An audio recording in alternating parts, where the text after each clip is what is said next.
All right, well, thanks everybody for staying with us. Our next panel is going to be monetizing and protecting user data. I understand that the "and" is very important. It's not like you can choose one or the other. So let's learn a little bit more about that. Okay, so hi, I'm Kathy Rounsley. I'm the managing partner of Lowenstein Sandler's Palo Alto office. And I came down here with my partners, Anthony Raimundo and Valeska Peterson-Hintz, and Mary Hildebrand, who's sneaking in the back, one of our panelists. So this is one of our VentureCrush Austin events, and this is our third event, and I'd like to thank you all for coming. And we are we're having these panels, and this particular panel came about because I'm very interested in the topic, although I know nothing about it. So the panelists here are going to have to educate you, and I'm going to ask all the dumb questions, but I would like to invite you to ask any questions that you have during the discussion, because everything that's interactive is better, and we get more information for the people who are our audiences that way. So I am going to try to go in order and introduce the panelists here. What I'd like to do is just give you a very brief description of who they are, and then I'm going to let them introduce themselves, because they have a lot more information and data about themselves than I do, since I have sort of stayed web bios, which are not as exciting as some of the things they can tell you about what they're working on currently or what they're interested in. So directly to my right, I have Chris Treadaway, who's the CEO of Polygraph Media. And next to Chris is Kevin Safford, who is the Senior Director of Engineering at Humble. And we have Ariane Chan, who is a General Counsel at Data.World. Next to Ariane is Nitin Chopra, who is a Principal at Shasta Ventures. And on the far end, we have Mary Hildebrand, who is the founder and chair of Lowenstein Sandler's Privacy and Information Security Practice. Now, I'm going to ask each of them to give you one or two sentences about what they do and why they're here and why they're on the Monetizing and Protecting User Data panel. So why don't you kick us off? All right, thank you. Thank you all for being here. Appreciate that. No problem. I'm Chris Treadaway, CEO of Polygraph Media. We are a data analytics company that uses data to run advertising and improve ROI for our large brand advertisers. We work with McDonald's and Six Flags, large companies primarily. We have about 15 brand advertisers we work with regularly. We're one of 81 ad tech partners Facebook has worldwide, and I think the only one that has not raised money, which was not on purpose. I've just been rejected by everybody repeatedly. This is actually his lead line in almost every conversations I've had with Chris. Not on purpose. I tried raising venture capital, but I didn't. I would not do it again, but we are now where we are. And so we failed with 3 or 4 data business models. It probably wasn't terribly investable until recently, to be honest. But happy to be here, and I don't know, what else is there? I think that's probably a good start. All right, hi, I'm Kevin. I feel like this mic is really loud. Maybe I'm really loud. So I did used to look like that. I now look like this. I hope that's not too much of a problem. Maybe the easiest thing to do would be to update my headshot. Update your headshot. The easiest thing to do would be to get a haircut. No, just update your headshot. I'm not going to get a haircut. So I run data science and data engineering at Humble. Humble's a big data marketing technology platform. We work primarily with Major League Sports teams, media clients, entertainment clients, organizations that have rabid fan bases.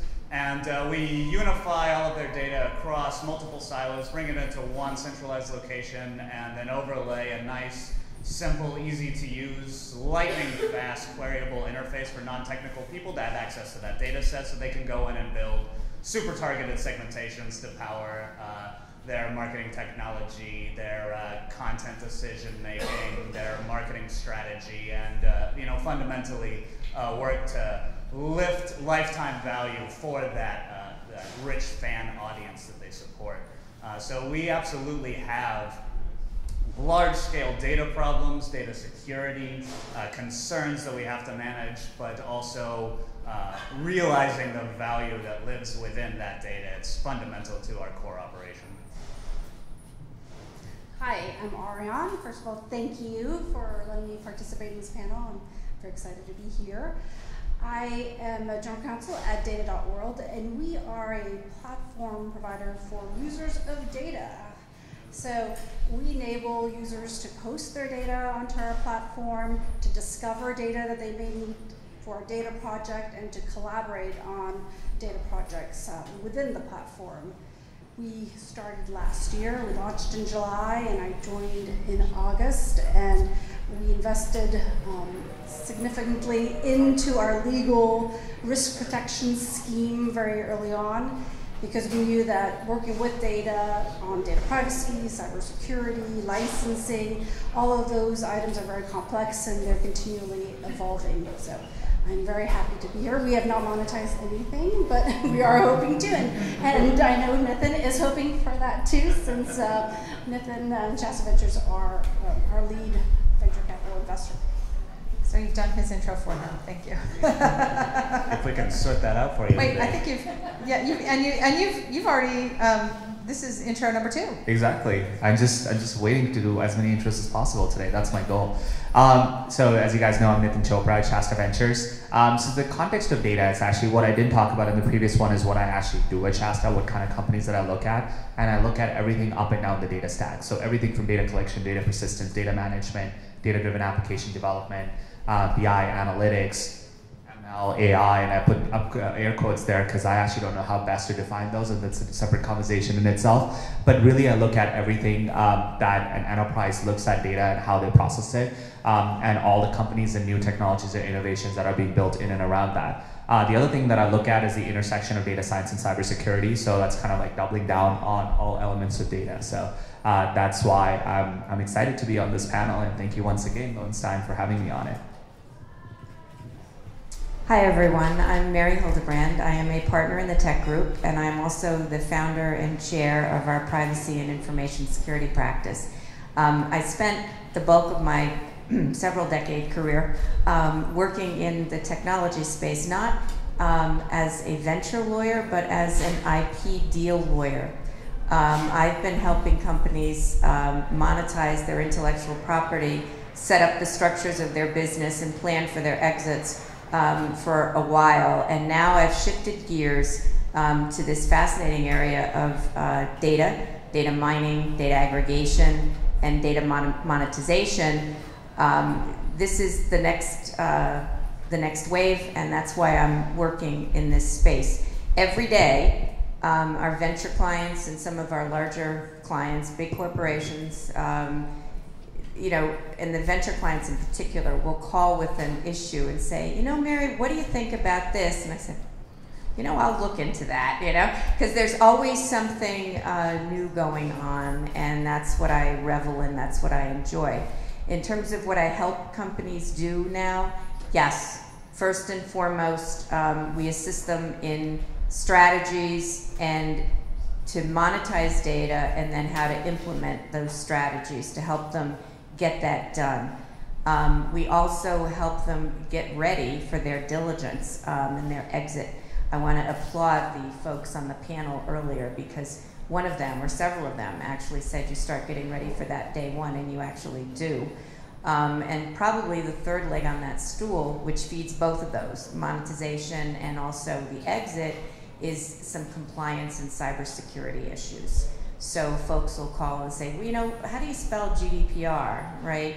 Or how do you spell HIPAA? Or, you know, I'm being a little flip there, but you know, there are certainly compliance issues, and then you go full circle because they bear on how you can use your data and how you can sell it. So that's what I do for a living. Very happy to be here and on the panel.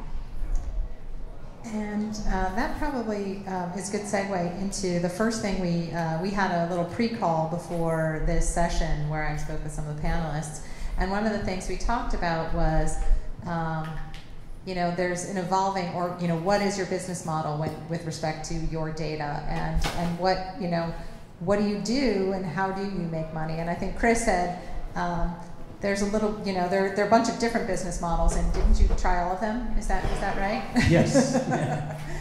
And failed with several, and finally landed on one that worked. But I think, you know, we've developed a bit of a mental model around data businesses and data business models, which is around, you know, are you originating data yourself in your app?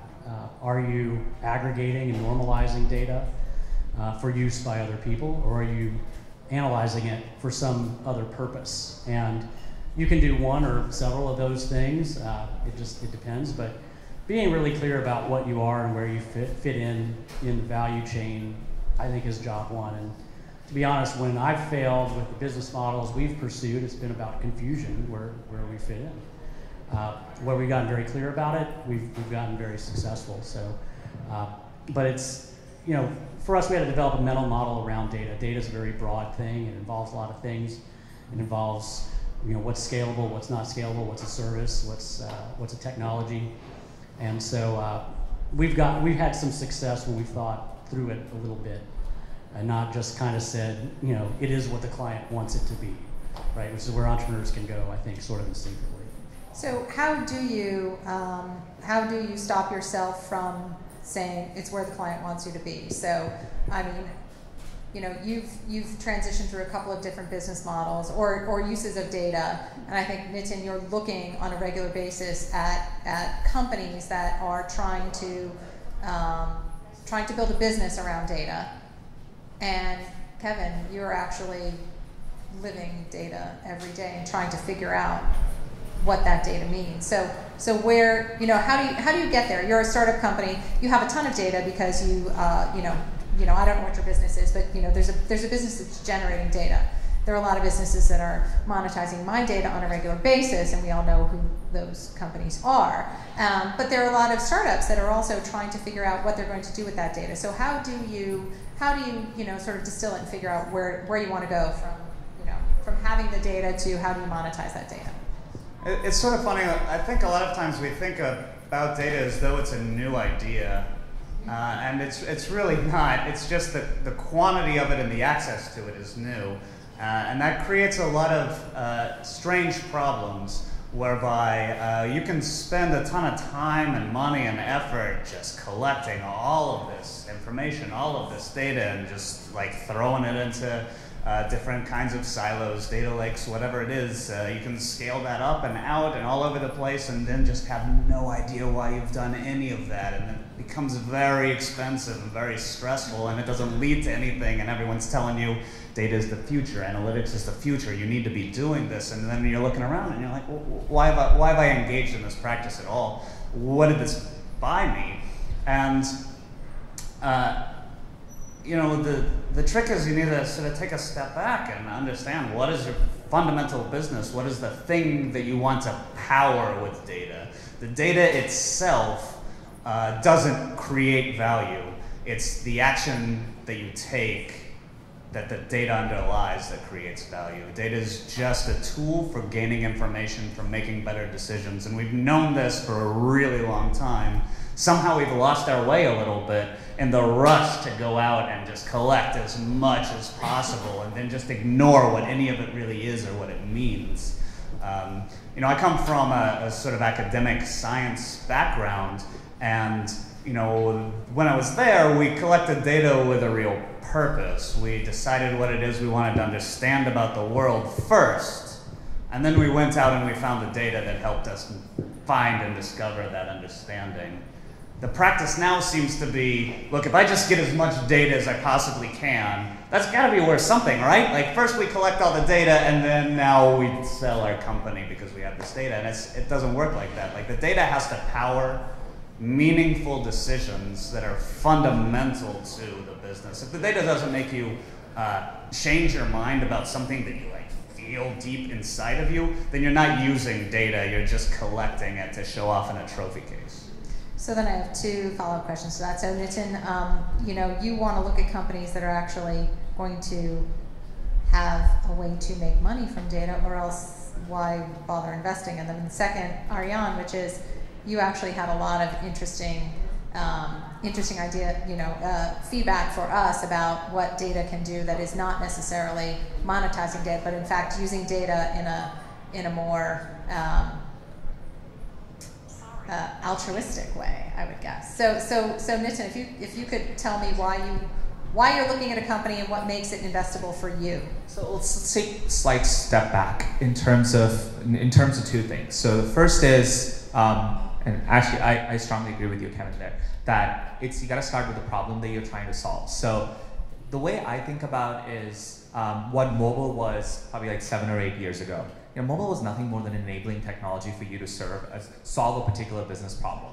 And I think in today, whether it's using the data to solve a business problem, and that's why I said earlier that I don't know how to define machine learning and artificial intelligence, let me take a crack at that. But effectively now, every PowerPoint that I've seen in the past, I don't know, like 6 or 8 months has the term machine learning and artificial intelligence built into that. The way I think about it, it's a way to process data, and more importantly, what it is, it's an enabling technology for a company that's being built in 2016 and 2017 and going forward, because what you're actually trying to do is trying to solve a problem and using the current technologies available to you in order to solve those problems faster, better, in whatever capacity. So that's the equation that you want to look at, is that the problems are still fairly similar in a sense that you still need to do, and I'll take examples of enterprise because that's kind of what I do mostly. It's that you still need to serve your customers better. This needs to be a better customer support solution. It needs to be a better cybersecurity solution. Or as you mentioned earlier, GDPR. GDPR is the Y2K of 2017, which is, if you don't know what it is, it's a European regulation that's coming up that you need to understand what the element of your own personal customer data that you have, and in case of a breach that you have to disclose it within, I think it's like 72 hours that you have to do. So all of those challenges, all that means is that now you're going to start leveraging data in order to solve a particular business problem, whether those business problems are for optimizing your own business operation or externally focused because they're enforced by regulations or other things. So that's the one key element that you always need to look at before you go into the depths of it. I think the second aspect of it is, let's just define data. Let's take a step back further and define what the data is.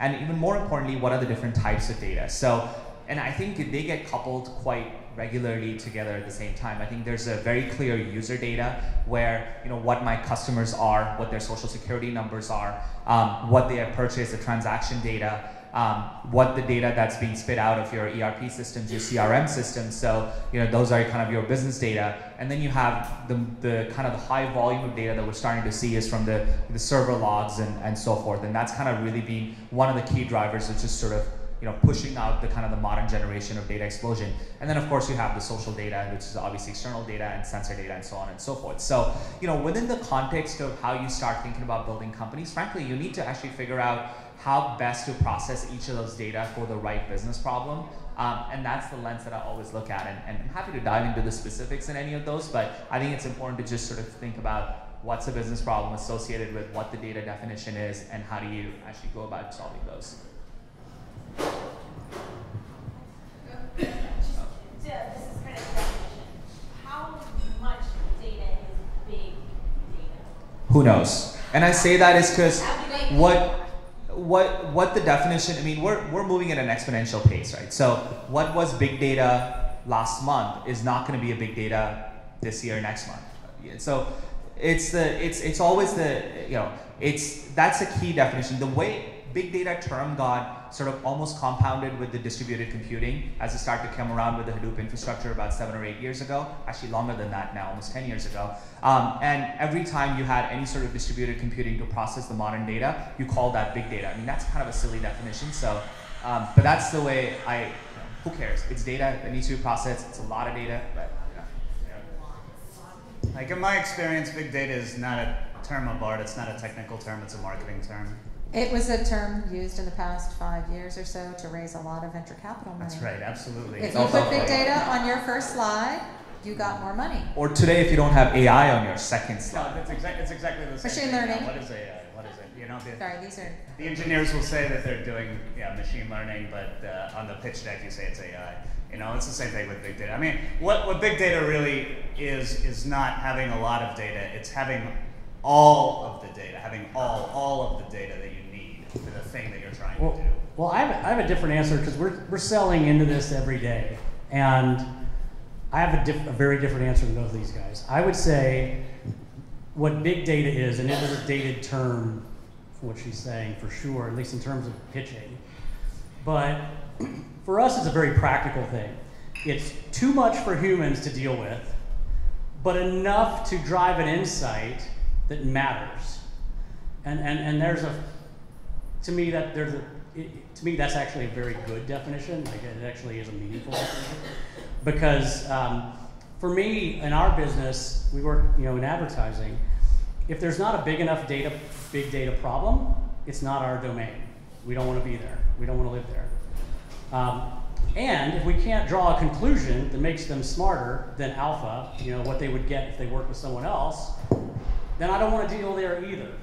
Okay, so for me, it actually is a very clear thing. But in every application, whether it's advertising or HR or web insights, insights on customers or whatever, right? You can apply it to 100 different things. It's going to be different. So it's sort of, I'm sorry if that's a meaningless answer, but for our domain, I know exactly what it is. So maybe, Ariane, you can sort of tell us a little bit about what you're doing at Data.World and some of the things we talked about in data philanthropy, which is sort of the ultimate in big data, which is not necessarily monetization, because we're talking about philanthropy, but it really is about user data and protecting user data and where user data might be going. Well, thanks for that. As I thought about the topic of this panel, data monetization, I also thought corollary is the data philanthropy movement. Data.World is a public benefit corporation in Delaware, and we're certified B Corp, which means we have a social purpose that we can consider as part of our mission, and the board can weigh that equally with stockholder value when making determinations on resource allocations and eventually selling the company if that's our exit. But as part of that mission is really for us to build linked and open data so that we can get to solve large societal issues faster and quicker and with better information. And so my challenge to people who have a bunch of data is to share that data through the open philanthropy movement, and that enables people who are interested in solving humanitarian crises to use that data to help render aid more quickly, get ahead of problems more quickly. So there are a couple ways you can do that. You can do that openly, where you just put that data out there. That has legal challenges associated with it, privacy around that data, customer expectations, maybe competitive issues associated with that, but releasing it openly just exponentially increases the value of that data since anybody can access it.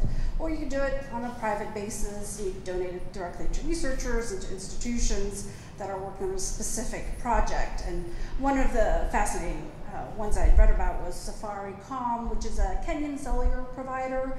They released the user data and the calls on an anonymized basis of 15,000 cell phone calls in Kenya, or 50,000 users. And the researchers were able to combine that information with an infectious disease database, and through that were able to locate the outbreak central location for a malaria outbreak, and then get ahead of it and figure out where the vectors of that disease was spreading to and get aid to those locations much faster than had they not had that data. So that's my plug for data philanthropy. We're a proponent of that, and of course you should put it on data.world. So that's my plug.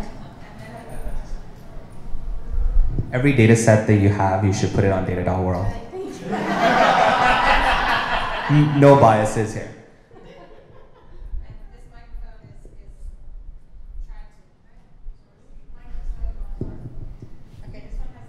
Which I know that means it's working. This one won't go green anymore. I killed it.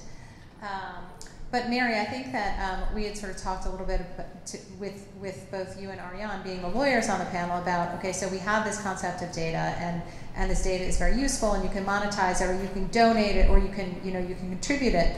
But I'm a user, and my data is all over the place, and I'm not certain that I'm comfortable with my data being wherever it is. I know I probably have foolishly shared way more than I should have, but I've also entrusted many institutions with my data. So from a legal perspective, I mean, obviously it's important for companies like Chris's company to make money on my data, but at the same time, there are risks involved in that. So maybe you could share. There are some risks, and I think undoubtedly all of our data is probably more places than we would like it to be. You can't open the newspaper without seeing, you know, the newest data breach. So this is really, I think we're at the stage after big data, quite frankly, because big data is big because we can use it for the reason that we collected it, correct? That's a slight paraphrase, but I think that is, that's correct. But we take a more focused look at it now because you only, you want to collect the data you're going to use, and having a purpose in mind as early as possible in the life cycle of your company is very wise, because at that stage then you can make sure that you have the permissions and the consents around that data to do with it what you need to do, right? And so that's a much more granular question than collecting all the data we can, because that was the case for many, many years. And so now when you're looking at it, you have a number of risks. I chat with clients all the time because sometimes they're data focused when they start, and sometimes the collection of the data is incidental. And so one of the issues to keep in mind, and I know this is so basic, but it's what does your privacy policy say? Because when we were on our prep call, one of my co-panelists brought up the issue associated with unrollme.me.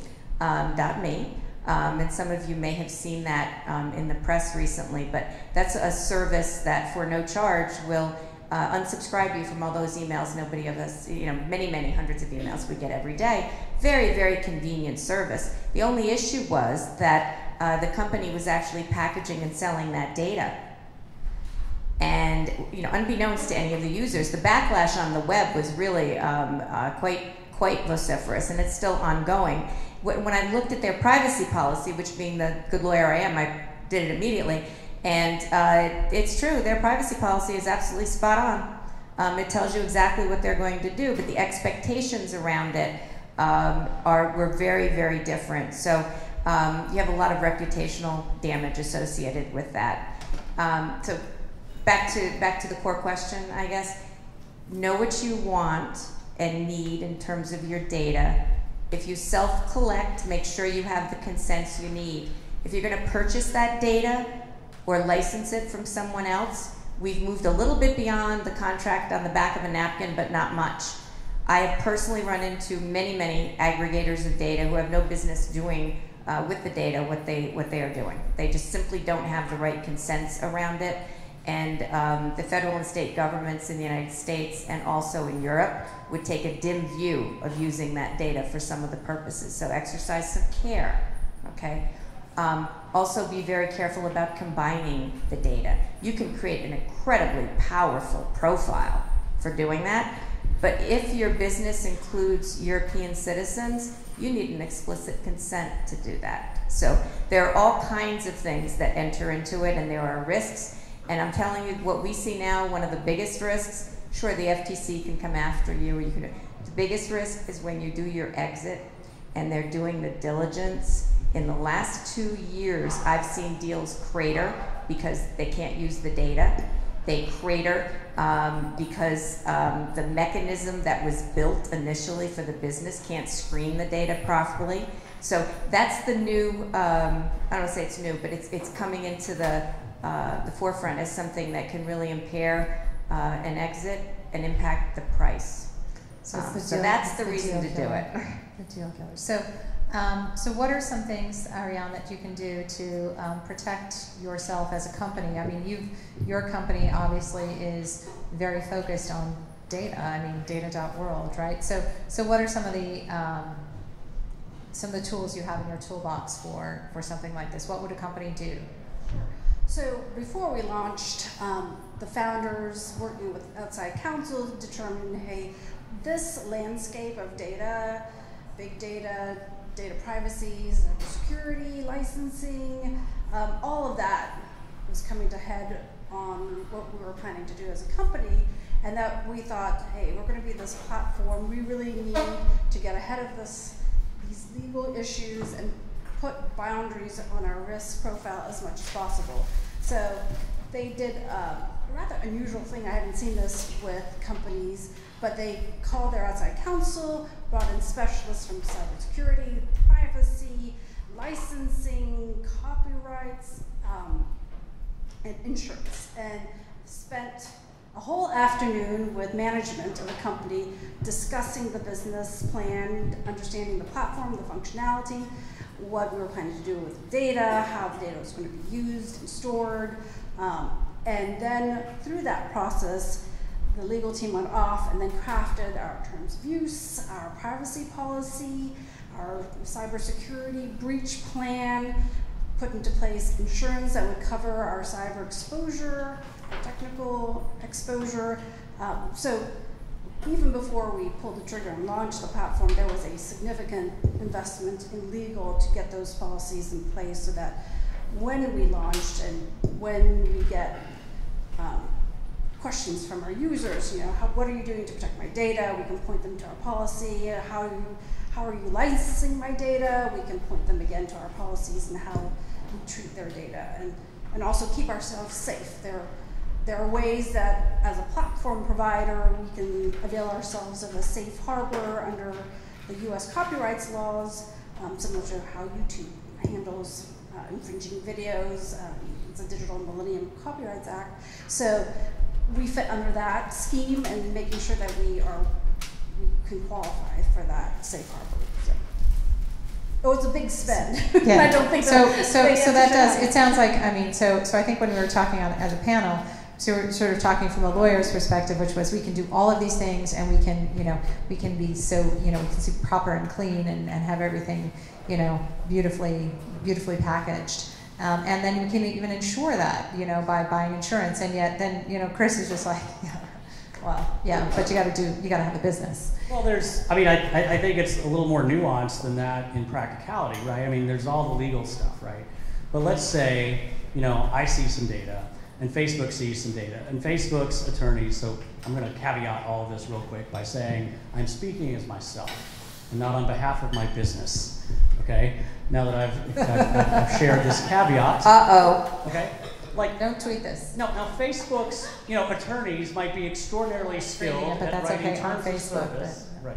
Well, their attorneys are going to be super skilled at writing terms of service that apply to Europe, just like they apply to the United States, right? So I've heard a lot of outrage. Oh my gosh, my data is being used, and I don't know how it's being used. Okay, fine. But okay, Facebook has your data, and 10 other companies have your data. Who is actually guilty of the breach, whatever the breach is, right? And so if you're operating as an entrepreneur, should you care? Or should you say, like, hey, it wasn't me, it's probably one of these other 10 companies that have your data, right? So I think that there's like a practical reality of how much should you pay attention to these things, and how much as an entrepreneur, how much should you pay attention to how you can utilize these things? Not saying we do it, because we don't, we're very careful about it, but how can any individual prove that a breach is the fault of a particular company? I mean, it's getting that lack of clarity is a big problem for the individual person who might have outrage about how their data is used, and for all the companies out there, it's sort of the Wild West about how it's actually utilized. So there's a difference between the legal reality and the business practicality of these things. They're very different, I think, different arguments.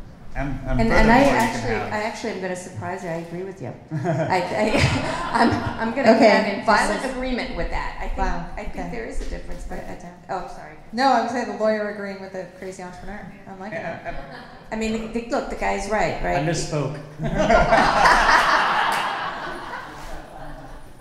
Furthermore, there's a gap too between legal protection and actual security. Having the legal protection doesn't actually maintain any of that data. It just, covers your ass if something goes wrong. doesn't Maybe. prevent you from having, You hopefully, actually have in to the do best that case, cybersecurity right? audit and make sure that you're actually doing the things that you claim But- to be doing in your. Yeah, but do it. But the thing is, like, you can have the best security in the world. Nothing is foolproof.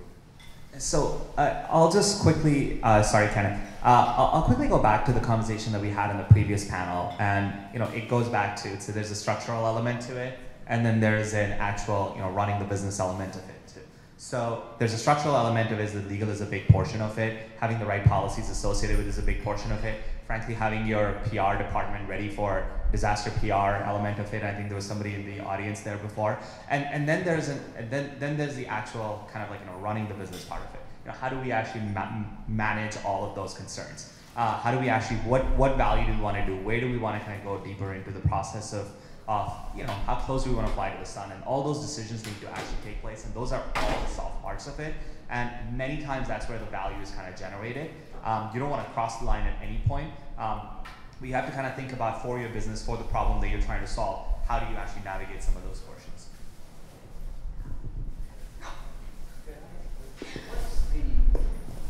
What's the worst scenario? Hostile foreign powers, terrorist organizations, criminal organizations, or people trying to sell you products. The worst of the lot. I start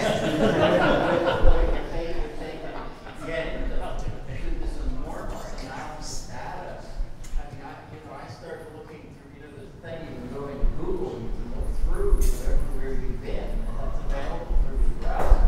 I said, if I can hack it, probably, if I can do it, probably somebody else can hack it, Well, there are businesses out there that actually operate by pulling data out of the dark web.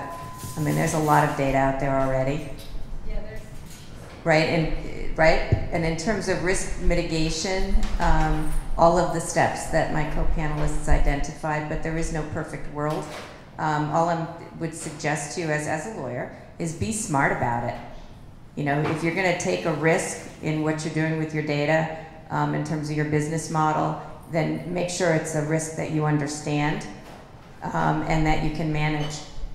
The pieces that scare me is when a client moves ahead blindly and doesn't understand, what they're doing. We try very hard to have them convinced, I do, that, they understand what the risk is that they're taking.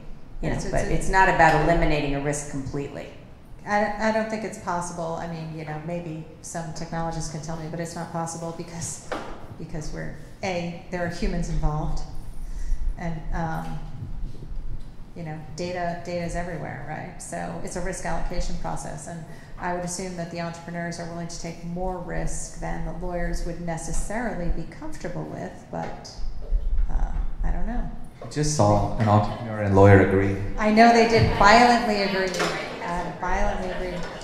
So to the extent that you can have one of our questions on when we were talking about in our pre-call was about what is clean data, right? And I think that what does it mean to be clean? And I think the lawyers thought that clean was or data scientists would think of it as like normalized and ready to use, and lawyers were thinking of it more as like, oh, you've got like all the proper rights and preferences, you've got everything contractually, set, right? So what does it mean when if you're buying data, you're licensing data, or you're using data, like what does that mean from a legal perspective, and then also from a technical perspective? What is clean? I think that's a great analogy. And we did have that conversation on the phone, and it brought me back to conversations I've had with clients, and we'd have, they'd be talking about normalizing data, and I'd be talking about making sure you can do what you want with it without getting sued or have the FTC come after you. So I guess to a lawyer, it means that you have data that has the consents and the clearances that you need to use it. And just one quick thing for all of you that have, and I have to slide this in someplace because it's a very important concept. When you do business with people from Europe, understand and remember that their definition of personal data is much broader than anything here in the United States. All right, their definition of data come a year from now will unequivocally include all IP addresses, You'll need consent to collect those. You need, consent to use them. It will also include online identifiers. All right, so we're talking Google IDs there. And also business contact information is also considered personal data.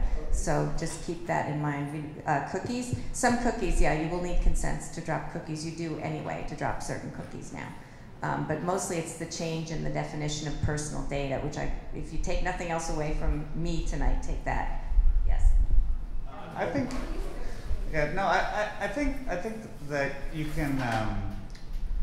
can definitely have a completely secure and defensible data set if it's like entirely useless. If there's no information in it, then you really don't have to worry about the security element there. So I mean, that's one approach.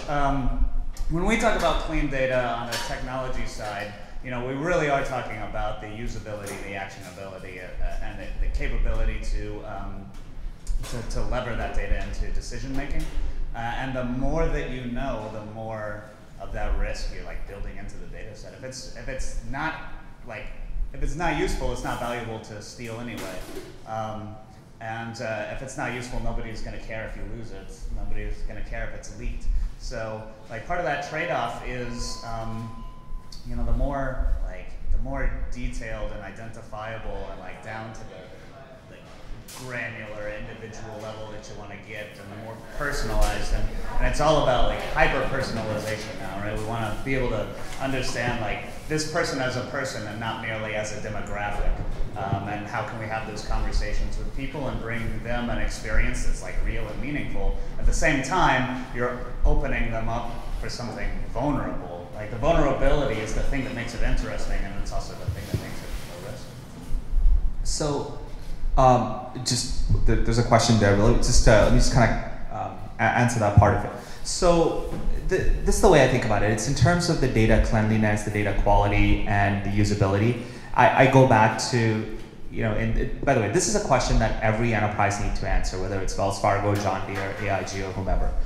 Because what data do you have? Knowing what the data is, how do you use it? And the example I always like to use is that the oldest data and analytics business is actually insurance. Because they've been doing this for at least 150, in the modern format, in the 150 years or so. I'm sure, probably going back to the Roman Empire.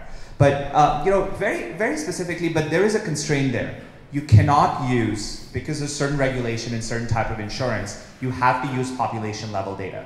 You cannot use individual level data to approve or disapprove insurance, because you're going very much against the regulations around demographic bias and so on and so forth. So there you have the data. Well, obviously you gotta have a clean data, but at that point the way you use data and even store it, process it, and who has access, aka data governance, all comes down to population level data. So knowing what's important in your business is actually absolutely critical. And some of that is element of regulation. Some of that is just knowing what the right business decision you can make associated with it. And that's a question that every larger enterprise is actually battling with today. How do they structure their data governance? How do they structure their kind of data organization? As I think about even investing in some of the companies in and around data, I always think about like, are there tools and software that's available to actually help towards that? And it's a classic enterprise software way of kind of thinking about it.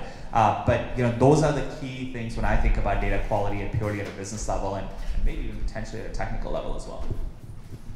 Okay, so I think that we're actually just about out of time. I think maybe, Chris, did you have anything you wanted to add to the data, the cleanliness of data? Funny anecdote in this area, actually. And this will wrap it up, our funny anecdote. We have to end on that. Our third of 4 failed business models, okay? We had first gotten access to the Facebook Ads API. And we had figured out with a client an experiment to mine the social IDs, which are now hashed. Well, at the time, we're not hashed. So we could actually get the pure social IDs out of Facebook.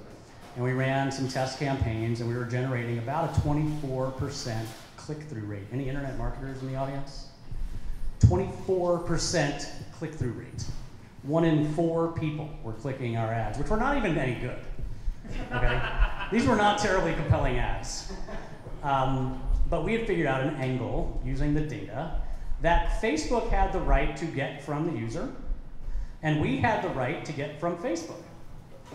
So we're looking at this and we're like, wow, this is something that could be really interesting. This is 2014. And so it was a few years ago. And so we decide we're going to demo this for Facebook. Big mistake. So I get on the phone call with somebody there, and I say, hey, we've invented this system, and it generates 24% click-through rate, and it uses your data, and isn't that fantastic? And they're like, yeah, I'm not sure we're aligned on that. I was like, uh-oh. 2 weeks later, terms of service change, we can't do it anymore. So there is what is stated in the terms of service and what the rights are.